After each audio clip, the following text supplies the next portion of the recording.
mid aan cidna ku eedaynayo waa mid aan anigu gacantayda ku samaystay. السلام عليكم ورحمة الله وبركاته. أصحابتي وارد السلامية ملو البلد دونك كجوكتان وولاشينا ميرد خطرة إيا برتيدي أدمر والبكو كل مترتين يعني عاو حاندين هيا قصة آد أوليا بدونتان انتينا بدنا وحو آد أركتين شاكادو إن شاء الله سيدان أيي كوبلابان دونتا وحانا هاي قبل صوماليات أو كتمي قبل لدى صوماليا قبل كمد وحان إمي مقدشو waxaanu imi inaan ka dhigto heer jaamacadeed anigoo jeclaa inaan barto neersiga inaan barto ayay niyadayda ku jirtay. waxaanu imi Muqdisho inaan jaamacadda halkaa ka bilaabo. waa tahay haddaba halkii waxaanu ku kulannay jaamacaddii wiil Soomaaliyeed oo isna ahaa dhalinyarada jeclayd inay barato cilmiga dhakhtarnimada. wiilkii muddo badan ayuu daba socday wax badanna waanu sheekaysanay kadib markaan ogaaday inuu isna yahay wiil Soomaaliyeed oo ka yimi goboladan ka imi sidaydana ka soo jeeda reer faqiira. anigu Muqdisho waxaan la joogay adeerkay oo meesha deganaa oo shaqo fiican haystay. reerkeena waxaan kaga imi gobolada waliba tuulooyinka aadka u yaryar oo aan damcay inaan noloshooda wax badan ka bedelo waxna aanu qabto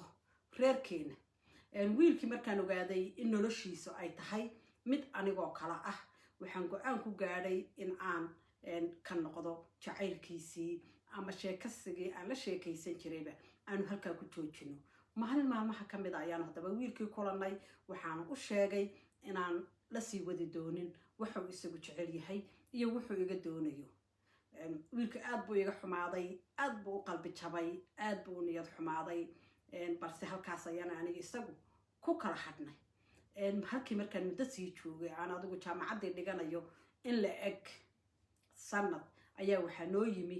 wiil isagu markaa jaamacadda ku cusub oo aad iyo aad u qurux badan,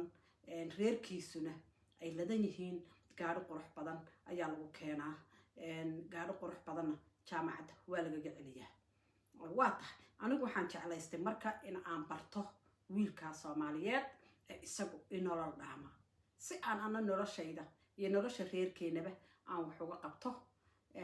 waa tahay wiilkii baan isku dayay inaan wax badan la sheekaysto balse time iimu heli jirin, waqtina ima siin jirin. isagoo ahaa nin aad iyo aad busy u asxaab fara badanna ku leh jaamacadda dhexdeeda. anigana uu ii arkayay gabadh yaro miskiina oo haba yaraatee aan waxbaba haysan. uuse isagu markaa la jaan qaadayay kuwa la midka ee la levelka si walba ha ahaatee adigu meel walba aan u maray, asxaab badan aan u diro. finally waxaan ku guulaystay inuu iga aqbalo inuu time isiiyo bal uu igula sheekaysto. waa tahay adu muddo ayaanu sheekaysanaynay isagoo mar walba ii sheegi jiray inuu jecel yahay gabadh kale oo reer aad iyo aad taajiriin u yihiin ay dhaleen, balse anigu haba yaraatee wax dheg umaan dhigi jirin. waan ka watay arrintayda, waxaan isku dayi jiray si aan kusoo jiidan lahaa, waxaan isku dayi jiray sidaan kusoo dhawaysan lahaa, waxaan isku dayi jiray wiilkaasi uu mar uun qalbigiisu iigu soo jeesan lahaa. adugu waxay sidii ahaataba waxaan sidii daba socdaba uu marba isagoo anoo la hadlaya xitaa asxaab u timaado gabdho dhalinyaraa u yimaadaan uu iga raaco oon anigu bartii iska sii fadhiyo. oo markuu bareega dambe ee jaamacadda aan dib u raadin jiray aragtidiisa waxay ugu qaadatay muddo sanad kale inaan wiilkii bal iska dhaadhiciyo oon dareensiiyo inaanu qabo jacayl aan la qiyaasi karin. adigu markaan jaamacaddu isagu dhiganayay 1 year aniguna ay 2 sano ii tahay ayuu iisoo yar rujuucaysan jiray waxa aan ka rabo iyo waxyaalaha ku kalifay in aan jaamacadda intaa la eg isaga ka doorto. aduu si kastaba ha ahaatee adigu waanu sheekaysanay. bareega yar lacagta la iisoo siiyo ayaan waxaan isku dayi jiray inaan usoo siiyo qaday yar, inaan asxaabta xitaa gabdha amaah ka qaato. adeerkay bareeg yar buu isoo siin jiray aan dan ugu keeno isaga wuxuu cuno markaanu dibadda u bixin, isagoo haba yaraatee aan rabin jeclaysanna socodkayga faraha badan. aduu waxay sidii ahaataba waxay ugu qaadatay sanad kale anu jaamacadda markaa waxaan marayaa 3 sano waxaa ii haray mid qura wuxuu yiri maalintii dambe ayuu ii yeeray wuxuu yiri walaalay bal chance baan ku siinayaa laakiin anigu wax jacayl ah oo hadda ku hayo ama niyad aan hadda ku hayaa ma jirto adigu waan ka xumaaday si walba ha ahaato waxba kama qabaan idhi waxaan wado asxaabay ula tagtay gabdho badan aan u kaashaday wiil aan asxaab ahayn xitaa wiil war gabadha way ku jeceshahay nafteedo dhan bayna ku hibeynaysaa haddii aad ka aqbashid haddii kar gabadha walaasha ah jaamacadeeda iyo waxbarashadeeda iyo nolosheedaba adiga ayay ku baaba'aysaa wuxuu noqday mid ii soo yara rujuuca aduu yaanan warkaydin ku daalinayna adigu wiilkii gabadhii way sheekaysteen waxa soo gabagaboobay inay yeeshaan wax la yiraahdo relationship ama xidhiidh wanaagsan uu dhex maro wiilkii gabadhii jaamacaddii ayaa soo dhawaatay inaan anigu ka baxo ayay tiri isaguna uu sanad kale igaga sii dambeeyo balse markaa waxaa iga haray ka bixitaanka jaamacadda adigu wax 4 bilood oo kala ah marka aniga aad ayay murugo igu dhalatay aad ayaan u warwaray waxaan idhi maxaad samaysaa seebaad isu arki doontaan meesha communicationkeedu uu yar yahay nolosha sidan oo kale aynu hadda haysana maaha asxaabay taleefano badan guryaha kuma jirin mobilna warkiisa badaa aduu gabadhii 4 bilood gaba wiilkii way tustay guriga degan tahay meeshii ka soo baxdo waa nin gaari wata wuxuu bilaabay inuu markii iskuulka ka sii baxayaan uu sii kaxeeyo uu gabadhii gurigeedii gaarsiiyo aduu gabadhii waxa u dhamaaday sanadkii ay jaamacadda gabagabaynaysa waa tahay markay u maalin maalmaha kamid ah ayaan u yeeray way tiri waxaan u sheegay inaan jaamacaddii ka baxayo kadibna aragtideeni yani aynu jaamacadda isku arki jirnay ay yaraan doonto halkaasna ay ka bixi doontaba xidhiidhkii faraha badnaa aynu wada yeelanaynay haddaba wuxuu ii sheegay ayay tiri inuu isagu isoo booqan doono maadaama isagu idhaamo oo uu gaari wato guriga eryadiisa markuu yimaadana uu hoonka yeedhin doono kadibna uu ka dhaqaaqi doono si aan meeshii loogu arag wax yar kadibna uu meeshii haddana dib ugu soo noqon doono taas ayaa noo ahayd bay tiri sign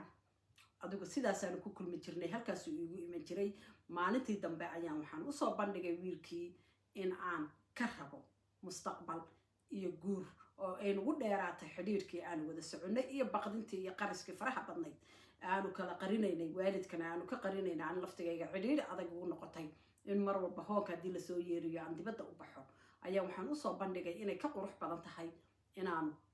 xidhiidh guur aanu samaysano oonu xidhiidhkan ka gudubno adigu wuxuu yiri waa arrin fiican waana kasoo fakeri doonaa insha allah bal adigu 2 cisho isii 2 cisho iga maqnaa aad baan u warwarsanaa aad baan aan u murugaysnaa oo isu lahaa ama dib kuugu soo noqon waayaa nasiib wanaag way ugu soo noqday wuxuu yiri waa runtaa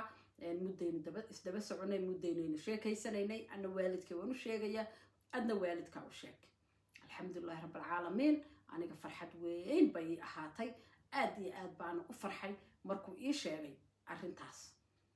waa tahay waan baxay adeerkay baan u sheegay adeerkay markiiba horta wuu xanaaqay wuxuu yiri inaad shaqaysatid bay ahayd inaad reerkiina gacan qabatid bay ahayd maanta intaad guursatid inaad ilmo iska dheldheshid oo meel fadhiisatid laguma keenin muqdisho waxaa lagu keenay in aad wax baratid waxbarashadaadana aad ku shaqaysatid ina doondoonaya shaqo dhakhtar ka digfeer nin ay aad iyo aad saaxiib yihiin oo dhakhtar oo jooga uu qaybta kalkaalisanimada iiga qalqaalinayay waa tahay si walba ha ahaato adeerkay waxaan u sheegay inaan gabadh ahay mar walbana aan guuri joogo guurkayga iyo waxbarashadayduna aanay waxba iska gelin anoo waxbarashadayda iyo shaqadayda wataba aan guursan karana adigu wuxuu yiri haddaad diyaar tahay adigu reerkiinina waan u sheegayaa aabbahaana fariin baan u dirayaa wuxuu yiraahdana waanu eegi doonaa adigu aabbahay waxay qaadatay week intii ay fariinta ku gaaraysay la waa tuuladana inta qof ka tagayo haddana ka imanayo si kale loo xiriirayay ma jirin waxay tiri maalintii dambe week kadib ninka yimid tuuladii ayuu aabahayna fariin ii soo faray wuxuu ku yiri walaalkiis haddii ay guur doonayso ay nabad guur soo bandhigtay adaa meeshii jooga ana waan iman doonaa qabanqaabinta guurka iyo isku xidhka familkaba adaan ku saaray oo ka mas-uula ayuu ku yiri walaalkiis maalintii dambe ii yeedhay bay tiri adeerkay wuxuuna ii sheegay inay diyaar u yihiin in ay guurkeeda ay habi ku yihiin ayna jecel yihiin cid allaale ciday jeceshahay inay guursato inay iyaguna la jecel yihiin adigu farxad bay tiri meelaan isgeeyaan garan waaye galabtii dambe ayuu ii yimi sidii baan ugu sheegay isna wuxuu ii sheegay inuu hooyadii iyo aabihii u sheegay labaduba ay habi ku noqdeen kadibna uu hooyadii ay weydiisay inay soo barato intaan guurku dhicin ka hor gabadha wuxuuna ii sheegay bay tiri inuu ii keeni doono berrito hooyadiis oo isoo tusi doono intaan guurka la isu iman ama odayaashu is arag ka hor ay aragto waa tahay galabtii dambe waan sugay gurigii baan qurxiyey bay tiri gurigii baan aada u dhalaaliyey gurigii baan aan sinaba caadi ahayn reerkiina aan u sheegay in islaantu imanayso ay soo socoto habaryartay oo eedaday dadba sibay u yaqaanaan oo adeerkay qabo ayaana meeshii ku sugayso kusoo dhaweynaysay islaantii gurigii bay timi galabtii fadhiga ayay fadhiisatay fadhiga markay fadhiisatay anugu dhanka jikadaan aaday cabitaano iyo shaah iyo macmacaan baan soo diyaariyey meeshii baan soo dhigay markaan soo dhigay dhinaca midigta ah waxaa fadhiyey wiilkii dhinaca bidixda ana waxaa fadhiyey habartii islaantii baan dhinaca kale ka fadhiistay ayay tiri islaantii markay saa ii eegtay horta sibay isu bedeshay nooceedii kadibna wuxuu ku yiri hooyo gabadhaad rabtay inaad baratid waa gabadhan oo aan jeclahay inaan guursado islaantii tootali way isbedeshay farxaddii ay guriga kusoo gashay way ka tagtay indhaheedii waxaa ka muuqatay murugo iyo dhibaato iyo naxdin fara badan gabadhii waxay tiri waa naxay waana fariiray shaahii islaantii iyadoo kala badh maraysa bay shaahii iska dhigtay waxay tiri waan baxaynaa waana degdegsannahay aad iyo aad baad u mahadsan tihiin way aniga waan yaabay waan murugooday waan dareemay bay tiri in islaantii wax iska bedeleen markay aragtay waxaan isweydiiyey miyay ku taqaanay ma reerkiina wax dhex mareen maxay tahay islaanta naxdinta noocaasa iyo jareeracada korkeeda ka baxay ee ay kaa dareentay markay ku aragtay adigu habeenkii ma seexan bay tiri maalintii dambe ayuu sidii iigu yimi wiilkii wuxuu yiri walaalay hooyaday aragtidaadii markay ku aragtay aad bay u naxday waan dareemayay adna waa dareemaysay waadna aragtay in ay iyadoo faraxsan oo qoslaysa gurigii soo gashay balse markaan idhi gabadhii waatan wax badani ay iska bedeleen waxayna ii soo bandhigtay inaan guurka ka noqdo oo aanan ku guursan markiiba waxaan la soo bowday tiri maxaad ku tiri adiguna wuxuu yiri anigu waxaan ku idhi gabadha waan jeclahay mana rabo inaan ka tago hooyo ama naa kale aan guursado marka bal waqti yarna sii ana waan soo fikirayaa waxaan ku idhi bay tiri maaha waxaad u baahantahay inaad ka fikirtid hooyo waa iska waalid marka hore waa iska qaar baa iska kaca waalidiinta qaar baa iska sanifa gabdhaha way iska dhamaanaysaa markaynu isguursano waynu isbaran doonaa hooyadaana waan baran doonaa anaana ka keensanayo jacayl iyo wanaag ayaan ku qanciyey waayahay buu yiri hooyadiisu ku noqday wuxuu ku yiri hooyo waxaa iska daa gabadhan waan jeclahay heer jaamacadeed ilaa iyo muddaana isla soo soconay marka waxaa weeye hooyo anuu gabadh kale oon guursanaya ma jirto haddaad habbi ku tahay iyo haddaadan habbi ku ahaynba anuu gabadhaa waan guursanayaa hooyadii waxay tiri guurso haddaad doontid balse gabadhaa labadeeda indhood anigu wax shaydaannimo ah ayaa iiga soo baxay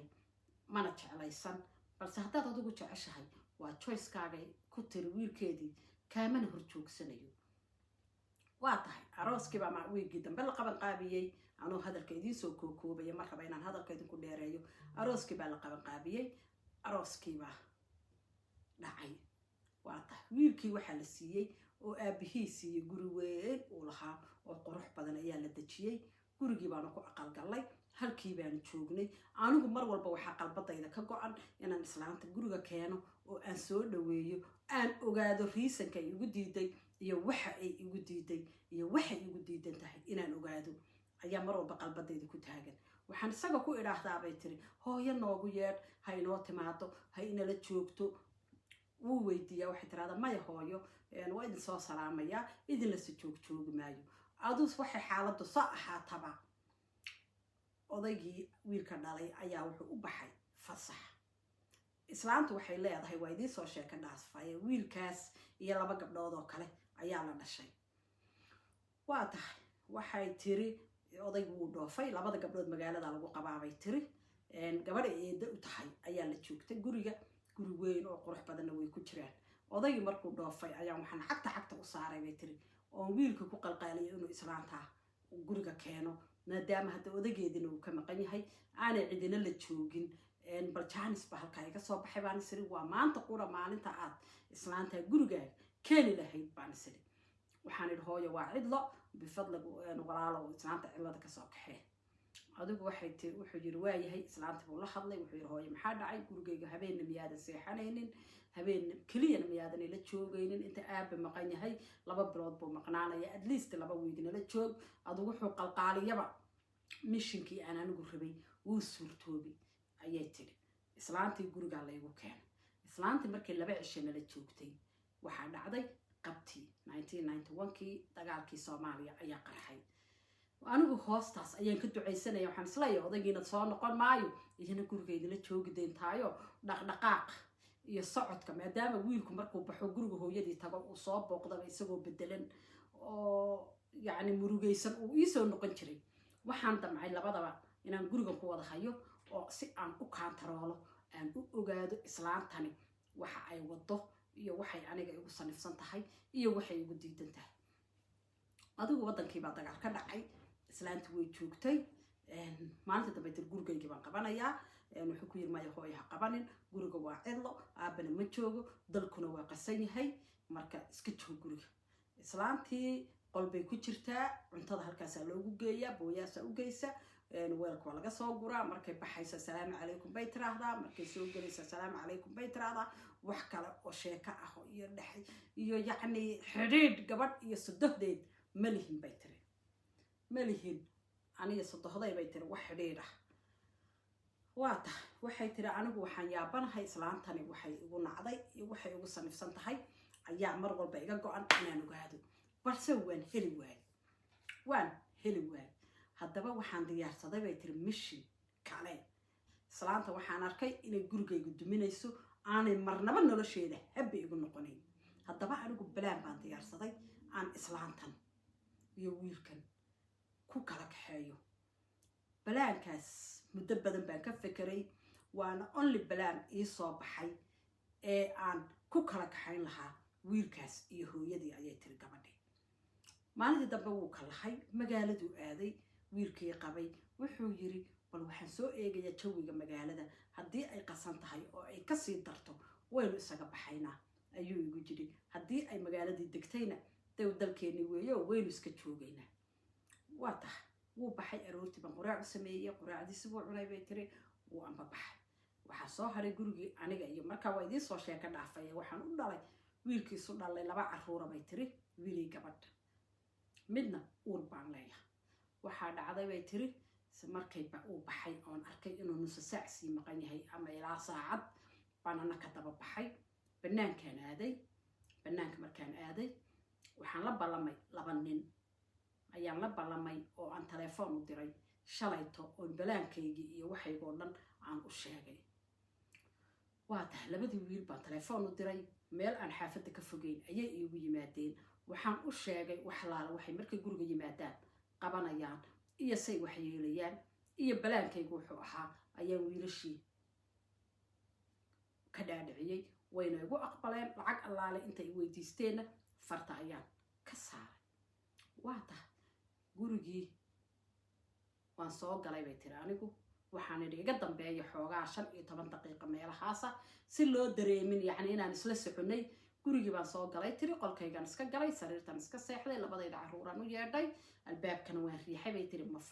ma xidhin waan riixay albaab waxay sameeyeen 2 nin albaabkii bay dalaq soo dheheen albaabka markay dalaq soo dheheen si u sii socdeen qolkii aan u abaaray islaantu deganayd ayay dalaq yiraahdeen qolkii markay islaantii dalaq yiraahdeen islaantu waxay tiri waayo waxaa bilaabatay intaa kadib rasaastii islaanta lagu dili lahaa halkii ayaana islaantii qudhi lagaga qaaday aniga caruurtii mar baan soo wada boodnay markaan sanqadhi maqalay anoo iska dhigaya dee qof aan ogeyn arrintan oo naxsan baan qolkii ka soo booday bay tiri islaantii sariirtay fadhiday waa ka soo dhacday sariirtii dhulkay ku dhacday iyadoo 12 xabadood ku dhaceen 2 nin albaabkii bay nagu jiireen waana ordeen anigu saan u soo socday qolkii baan soo galay islaantii oo markaa naf yar ku sii jirto waxaan ku idhi hooyo maxaa kugu dhacay waxay hadal igu tiri waan garanayay waana ku garanayay maalintii aan labadaada indhood arkay ayaan waxaan dareemay inaad malaka moodkayga tahay ayay igu tiri naftii baana ka baxday waan qoslay tiri horta markaa adigu wax yar kadib waxaa soo galay xaafadii oo yaacisa oo sanqadha maqashay oo le maxaa dhacay guriga waxbaa ka dhacay maxaa ka dhacay gurigaaga maxaa ku dhacay hiblaaye gurigaaga markii baan oohin iyo qiira jabaan beena bilaabay bay tiri oo halkii baroor iskaga keenay dadkii oo dhan baa igu soo yaacay islaantii baa maradii lagu daday dhakhtar baa loo doonay dhakhtarkii baa yimi dhakhtarkii baa caddeeyey inay dhimatay waa la qaaday islaantii calaa kulli xaal meydkeedii dhakhtarkaa la geeyey wiilkii baa yimi gurigii oo la buuxo wuxuu yiri maxaa dhacay anigu oohintee waxay tiri halkanaan iska dhigaya naag ba adoo balanbashay oo ka xun dhimashada islaanta halkanaan baroor qabsaday bay tiri waan ooye haldhow yiri maxaa dhacay hiblaayo hooyo ii sheeg hooyo maxaa ku dhacay dhulkii waa wada dhiig hooyaday miyay dhimatay hooyaday yaa dilay buu leeyahay wiilku gabadh xaafadda waxay leedahay niman baa soo galay oo dilay aduu sidee wuxu dhaceen baan u sheegay buu yiri adigu wiilkii hadalkii ka soo baxay ayaa wuxuu ahaa aniga isagoo kaliya wada taagan waxaan u malaynayaa hooyaday inaad adigu dishay hiblaayoy waxaan ku idhi anuu oohintayda sii wata oo barooranaya baa waxaan ku idhi bay tiri maxaa kaasi asee hooyadaa ku dilaya hooyadaas oo hooyaday maaha see baan ku dilay dee wanba sii waalay bay tiro adduunkii baan sii rogay oo waxaan idhaa yaay maanaad leedahay hooyaday baa dishay adigu hadalka yaanan idinku badinayne waxay tiri waan markiiba labadii gabdhood iyo isagiiba hadal waxay kaga dhigtay hooyadayo naagtanaa dishay waan orday bay tiri meeshii shaki baa yimi iyo shakaag waxaan damcay bay tiri shakaagan iyo sheekadan si aan loo sii wadwadin inaan haddaba damiyo seebaan ku damin karaa waa halka xal aan ku damin karo sheekadan ayay tiri waan orday bay tiri sheekh kaaraan ku yaala ayaanu tagay waxaan ku idhi bay tiri labadaa gabdhood iyo walaalkoodba waa inaad iga aamusiisaa igana sixirtaa si aanay dib dambe dhimashada hooyadood iyo sheekadeeda dambe looga maqal ayaan ku idhi wadaadkii wuxuu igu yidhi waa tahay waxbuu iigu soo qabtay sixir buu iisoo sameeyey saddexdii qofba sixirkii baan siiyey maalintii ayaa ugu dambeysay hadal dambe oo hooyadood iyo meeshay ku dhimatay iyo say u dhimatay toona ay ka hadlayaan si walba ha ahaata arrintu waddankii wuu sii xumaaday dagaalkiina wuu sii xumaaday aduu wiilku wuxuu nagu wargeliyay inaanu iskaga bixi doono muqdisho qaban doonana xagga iyo kenya magaalada kenya ayaanu nimi uurkii aan lahaaye kale waxaan ku dhalay bay tiri magaalada nairobi waddanka kenyaanu nimi magaalada nairobi ayaan ku dhalay bay tiri uurkii saddexaad waaya waxaan sidii ahaana oonu dee qaxootiyada ka rajisgaraysanahay magaaladan aanu joogno ninkan ugu ilaawo hooyadii waxaan ku idhaahda unbaa soconaya waxaan idhaahda unbuu maqlaa dee waa qofuun aniga idaba socda waa xoolahaas aan anigu u taliyo oo saan doono aan ka yeelo ayay tiri wax kale uu xasuusto iyo hooyo la dilay iyo hooyo dhimatay toona ma jirto wixii aan markaa u sheego iyo waxaan anigu ku shuba waxaan ahayn ma xasuusto ayay tiri waxaanu sidii ahaanaba markii dambe waxaa noo soo baxay responsor canada ayaana loo qaaday canadaanu tagnay nolol fiican baanu gallay waanu shaqaysanay guri fiican nolol fiican baanu helay halkii waxaan ku dhalay bay tiri 3 caruura oo kale halkaa marka reerku waxay ku haystaan waa 6 caruura waa 5 wiil iyo gabadh bay halkaa ku haystaan 6daa wiil bay tiri 5taa wiil soori iyo gabadhaas ayaanu halkaa ku korinaa bay tiri waa waaweynaadeen maasha allah wax naga daba shanqara wax islaantii hadal haya oo dambe ma jiraan bay tiri sheekadii islaantu halkaasay ku dhamaadeen ay ku dhamaatay ayay tiri sidii aanu sidii u ahayn bay tiri gabadhaydii waa la soo doontay waxay keensatay nin kanadiyaana oon islaan ahayn waxaan ku idhi hooyo iska daa way diiday si walba ula hadlay wax walba ka dhaadhiciyey iyadu dhaar bay ka martay in ay ka noqoto ninkaa guurkiisa waaya gabadhii dee si kale aynu yeelno male waanu u meherinay wuxuuna yidhi waan soo islaamay meesha ku islaamaysa ilaahay baa naga og bay tiri waan u meherinay tiri gabadhii gurigiisii buu la tegay gabadhii saasay ku baxday annagii 5 wiil ayaa iyo odaygii bay tiri baa meeshii joogna wiil wiilasha ka mid a shaquu helay bay tiri maasha allah waa fiicannahay mid kalena kambani kale ayuu dhowr bilood kadib shaqo ka helay meeshii waxaa jooga bay tiri oo weli aan dhowr iyo 10 jir ah oo si fiican u waaweynaanin waa 3 waxay tiri sidii baan u deganayn anagoo sidii ah maalintii dambe ayaan waxaan weynay 2 wiilashii ka mid ah meelay haba yaraatee jaani cirib dhigeena waan weynay adigu markay naga maqnaayeen bay tiri 3 week bay noo soo direen telefoon waxayna noo sheegeen inay jiraan Syria jihaadna ay u baxeen waan yaabnay tiri waana fariirnay marka hore ma waa la dilay baan isniri meel walbaan ka baadhnay booliska wuu raadiyey meel walbaa laga baadhay xitaa dokumentiyo niman carabaa lagu saaray baasaboorradoodii halkana yaalaan waxa weeye waddanka magacyo kale kaga baxeen oo waxaa ka haystay niman caraba wiil sidaanu sidii ahaanaba bay tiri maalintii dambe boolis socda albaabka nagu soo garaacay wuxuu nagu yidhi hebel ma idinkaa dhalay haabaan ku idhi aabihii meeyey dushuu joogaa ayaan ku idhi aabihiina waa loo yeedhay fadhiistayna yidhaahdeen waanu yaabanahay waxaanu leenahay maxaa dhacay wiilkii maxaa ku dhacay ma wax buu sameeyey ma wax buu dilay maxaa qaldan waxaa la yidhi farfadhiista hebel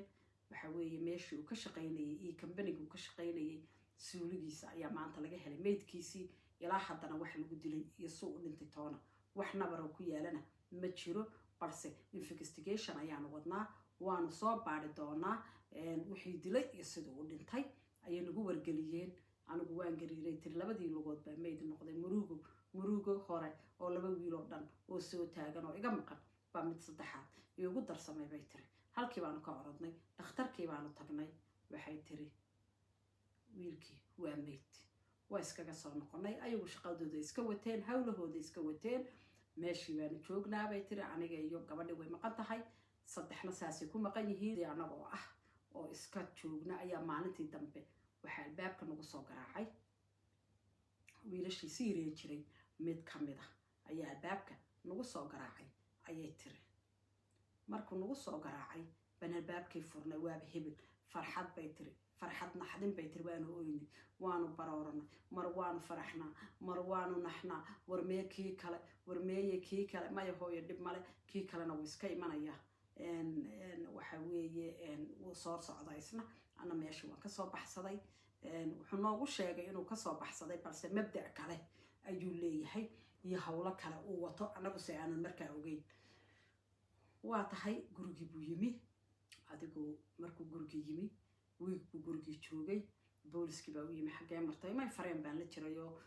meel heblaayaan jirayo gobol hebel baan jirayo waa kanoo way yaaban yihiin askartii ninkaas 6 bilood maqnaa haddana iska yimi waxay yiraahdeen waa dhalinyaradii meelaha iska geli jirtay adigu investigationkii waxay ku mashquuleen kii dhintay waxay saa ahaanaba bay tiri maalintii dambe ayaa gabadhaydii ninkii isa soo dileen way isku soo dhaceen adigu anyway gurigii bay timi waxay tiri ninkaa ku noqon maayo mana rabo hooyo markuu cabo ayuu dilaa dee waayi hadaaba shalayba doontay anagu kulamaanu rabin baanu ku niray iska joog gurigaaga gabadhu markaa uur bay leedahay 4 bilood ah waxaa dhacday sidii iyada u joogto markay 2 wiig iyo badhna la joogtay ayuu maalin dambe telefoon soo diray wuxuu yiri inaan si degdeg ah ku arko ayaan doonayaa meel heblaayana iigu imow waxay tiri ma garanayo maanta wuxuu leeyahay arrin degdeg aan ku hayaa inaan ku arkaan raba hooyo waan tagayaa meel heblaayo igula ballamay hooyo maad ka joogtid baan ku idhaha u tagin waxay tiri maya waan u tagayaa waayahay baan idhi bay tiri waa u tagtay markay u tagtay gabadhi halkii uu ku sugayay meel kaar baabu kula ballamay wuxuu yidhi inakeen gaadhigaagaan wada kaxaysanaynaa gaadhigii buu soo galay waa sidii kaamirooyinka waddanku ay sheegayeen gaadhigii markuu soo galay gabadhii gaadhigeedii ayuu ku dilay mindiyuuna la dhacay 15 mindiyood 15ka mindiyood ayay final u dhimatay final 15kii mindiyood uu ninkii qabay ku dhuftay ayay u dhimatay halkaas waxaa ku maqan mid Syria jira iyo 2 dhintay mid waa ka soo noqday waaya telefoon wax yar kadibna loo soo diray waxaana lagu wargeliyay gabadhiina in ninkeedii dilay meydkeedina halkaas uu yaalo muruga iyo dhib hadduu bilowday bay tiri mashaakilba hadduu bilowday anigu markiiba waxaan qalbadayda gashaday bay tiri problemkan socdaa inuu yahay kii aan anigu gacantayda ku samaystay oo ahaa saddex nafood afar nafood ayaan ka taqallusay bay tiri mid waan dilay bay tiri oo waa hooyadii kii qabay bay tiri waan sirxayo naf ma haysto halkaasuu sidii adhigii joogaayo wuxuu qabto male wuxuu sameeyo male fikir male reerkiisii oo dhan wuu ka go'ay labadii gabdhood ee walaalihiisna sidaas oo kale ayaan iyaga laftigooda sixir noloshoodii ku baabi'iyay maanta ku balanbalayaan Afrika oo nimankooda xitaa ku fureen markay arkeen naagihii inaan waxba kala garanayno si yihiin halkaas afar nafood ayaan laftigayga gacantayda ku baabi'iyay ayay tiri waan dareemay bay tiri nabsigu inuu yahay kii aan galay inuu daba socdo si kastaba ha ahaatee bay tiri anagoo halkaa marayo oo ay iga maqan yihiin bay tiri wiil maqan iyo laba dhintay baa maalintii dambe kii Syria ka soo noqday wuxuu kii kale ay labadii haray ee yaryar ku wargeliyay inuu kaxayn doono labadoodaba uuna geyn doono Syria loo soo diray labadii wiil way diideen guriga waxaa jooga saddexdooda kaliya aniga aabahood shopping baan qabanay bay tiri oo waan maqanahay saddexdii wiil ayaa guriga jooga haddaba labadii wiil wuxuu ku wargeliyay inuu kaxayn doono dukumentiyada loo diyaariyay ay bixi doonaan caawa markay reerku seexdaan midnight oo hurdo macaan lagu jiro inuu bixi doonaan oo u geyn doono Syria labadii wiil way diideen way murmeen way dagaalameen halkiiba dagaal ka dhacay waa la booqay qaylo iyo dagaal badan kadib kii intuu orday oo jikada galay ayuu toore intaa la eg la soo booday intii aanu hilibka ku googooysan jirnay ayuu jikada kala soo baxay wuxuu yiri haddaan idin dhaqaajinaya meel baan idin sii geynaya inta hooyo aaba maqan yihiin haddaydinaan raacin caawana halkaas ayaynu ka ambabaxaynaa haddaadba sidan u murmaysaan oo u booqaysaan waan haddii kale waan idin dilayaa ayuu yiri wiilashu waxay yidhahdeen kuma raacayno kulamana tegayno Syriana uma socono hooyada aabahayna kama tegayno wiilkii halkii buu tooreydii ku bilaabay inuu wiilashii marba mid ku baaciyo aduu mid dibadda uga bowday kii guriga ugu haray ayuu tooreydii la dhacay meelo xunxun ayuuna tooreydii ka gaarsiiyey halkaas oo uu ku dhaawacmay kadibna uu dibadda ula soo cararay kii kale ee dibadda uga baxay ayuu daba orday oo uu raadiyey muddo isagoo sii maqan ayuu ka daba baxay cabaar buu laamigii orday marba dhinac buu orday xaafadii ayaa aragtay ninkan mindida dhiigga leh sito halkii ayaana boolis looga yeedhay booliskii baa meeshii yimi wiilkii yaraa aabihii hooyadii buu wacay iyaguna si degdega ayay meeshii u yimaadeen kiyo laamigii marba dhinac ula ordayay ayuu wuxuu ku soo noqday kii meydka ahaa oo markaa dhintay oo aadna u dhiig baxay ayuu guriga oo furan ugu soo noqday isagoo dul taagan ayaa booliskii iyo odaygii habartiiba wada yimaadeen markay wada yimaadeen kii kalena waa soo noqday kii halkii baa lagu qabtay meydkii kalena halkii baa lagu qaaday haddaba waxaa la weydiiyey sababta uu walaalihii ku dilay nin wiilkii wuxuu sheegay sidii wuxuu rabay halkuu ka yimi halka kii kala jiro arrimihii oo dhan magacii uu ku baxay magacuu hadda ku soo galay everything ayuu booliskii farta ka saaray waa la qabtay waa terrorism jeel baa gundhiga loo dhigay kaasi nolol dambe arki maayo for life weeye walaalkiis buu dilay mid kalena waa maqan yaho isagaa kaxeeyey kii kaxeeyey ee ku qalqaaliyey waxa oo dhan inuu wiilka kalena halkaa geeyo ninkan uu ahaa haddeerna dilay kii kale meesha waxaa soo haray waa wiil qura wiil mid Syria jira ila tiriya idinku mid Syria jira mid waa kii shaqada ku dhintay mid waa kan uu kani dilay saddex Soomaa midna waa kan wax dilay mid qura soo haray gabadhiina waa ta dhimatay reerkii halkaas ayuu ku goblamay okay inta lagagama hadhine waxaa la baaray connectionkii iyo taleefanadii iyo wixii ay isu diri jireen iyagii waalidkood waxaa la soo ogaaday wiilkan uu mindida ku beecsanaya ka cararay iyo odayguba inay u diri jireen lacag labada wiil ee Syria jiray kana qariyeen booliska halkaasna iyaga laftigooda uu dambi kale uga soo baxay ayna ku mutaysteen jeel min 15 sano ah 15 sano ayaa wiilkii haray iyo odaygiina la xukumay haddaba meesha ayaa ku soo haray waxay tiri waa aniga qura oo naxdintii faraha badnayd iyo murugadii faraha badnayd xanuuno fara badan igu dhaceen ha ugu weynaaday tiri kansarkuye kansarka beerka ayaa igu dhacay bay tiri saan maalinba jirkayga dhinac u go'ayay sonkor baa igu dhacday tiri dhiikar baa igu dhacay kaligay ayaa guri madow ku soo hadhay bay tiri waxaasoo dhanna waxaan ku galabsaday tiri sodohdaydii aan dilay haddaanan maalintii dili lahayn bay tiri oon hooyaday labaad aan nafteeda dhaafin lahayn maanta aniga nabsigan iyo murugadan faraha badan ma mutaysteen ayay tiri marka sheekada waxaan ka soo xigtay gabadhaasi gabdho meel muslimiinahi isugu yimaadaan ay tiri haddaba seebaan u idhaahdaa ha la ii cafiyo mase lay cafin karaa sidee ayaan dadkii iyo gabdhihii walaalahay ah aan ugu dhihi karaa dembiga intaa la eg baan galay ha lay cafiyo mase noqon doonaa qof la cafiyo haddaba soomaaliya waxaan intaa ula dan lahaa oo aan sheekada idinku soo gudbinayay in waxa nabsiga la yiraahdo iyo dembiyada farasha foolsha xunxun ah ama qaababkan sodohyaasha loola dhaqmo in la iska ilaaliyo because adiga ayay bari kugu soo noqonaysaa sodohdaa si kasta ay kuugu xun tahay noqo tii iyadu wanaag tusta noqo tii iyadu soo jiidata noqo tii xubbi iyo jacayl fara badan tusta sodohdeed